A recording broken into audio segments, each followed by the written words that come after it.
Good morning, everyone. It's Lee Henson, President and Founder of AgileDad, and it's time for today's episode of the Daily Stand-Up. So without any further ado, let's get started.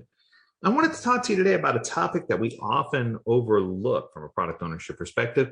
I wanted to talk to you about elements of the definition of ready. And I wanted to give you, something that is specific regarding the definition of ready, because I feel like it's not exclusively a Scrum term, but it's just more of something that people have put into place in order to make sure that a backlog item is ready to go into a sprint, or in order to determine if a feature is ready to go into a release, or if a product is ready to be worked on in a roadmap. So I think there's some elements of ready that need to be met. But today I want to focus on 5 elements that talk about the product backlog and having a definition of ready for items that come into the product backlog.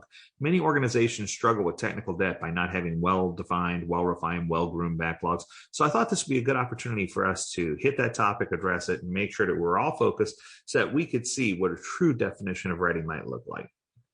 So first and foremost, the product backlog the item for the product backlog must have a clear description that's understood by all members.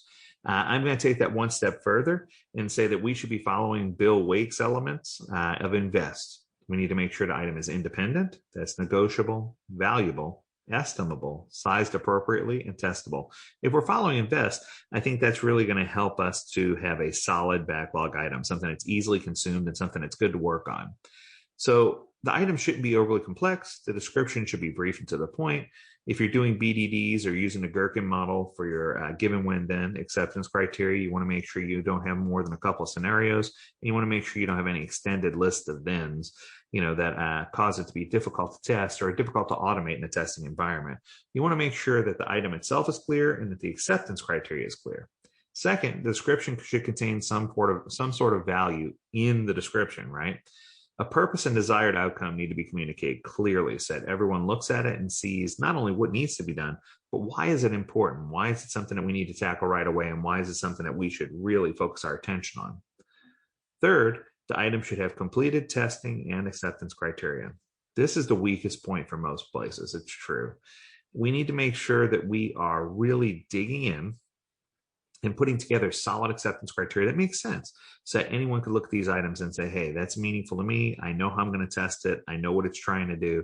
And also so that when we blur the lines between testing and development, instead of throwing the ball over the fence or doing a volleyball thing, it's important for us to have a solid definition of ready so that testers can be prepared to test and maybe even set test criteria to fail before we even begin work on building the item.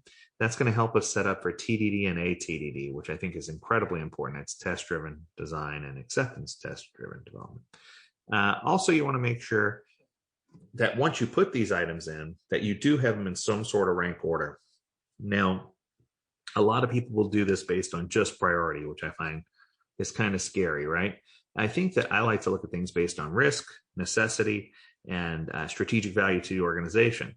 So if you look at those 3 things and you size the items appropriately and you get everything in there, it should be easy to triangulate and create a formula that'll give you an objective stack rank that can easily be tweaked later, whether it's for a sprint or whether it's for a release. You can do this on hundreds of items.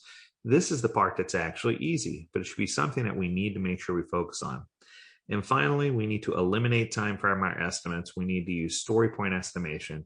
And I think that's a solid way. Now, one of the things that I encourage most teams to do is to start off using t-shirt size. And the reason I do that is so that the number doesn't become deceptive. I don't want leadership or anyone else to say, oh, that's a 3. 3 what? Because then it invites the question and it invites a further explanation. Where if we just agree that it's medium or small, if someone asks medium what, you can say medium in effort compared to everything else we're working on. And it's pretty solid. If someone asks, when's it going to be done? You can say it's planned tentatively right now to fall in sprint 5, which will end on this day. What happens if it's late? Well, then it'll go into sprint 6, which ends on this day. Well, how long is it going to take? Well, we don't know because we don't know exactly which developer worked on it and what their level of experience is. So it just gives you an opportunity to answer the questions honestly and forthright. And it allows you to create a solid definition of ready that both the product owner can understand, the team can understand, the testers can comprehend, and it makes all of your items easily consumable. Simple topic for today. Keep it short and sweet.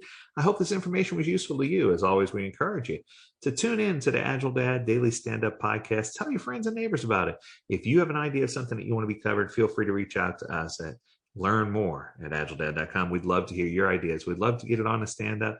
And, as always, we encourage you to stay healthy, stay well, and stay agile, my friends. Until next time, do take care.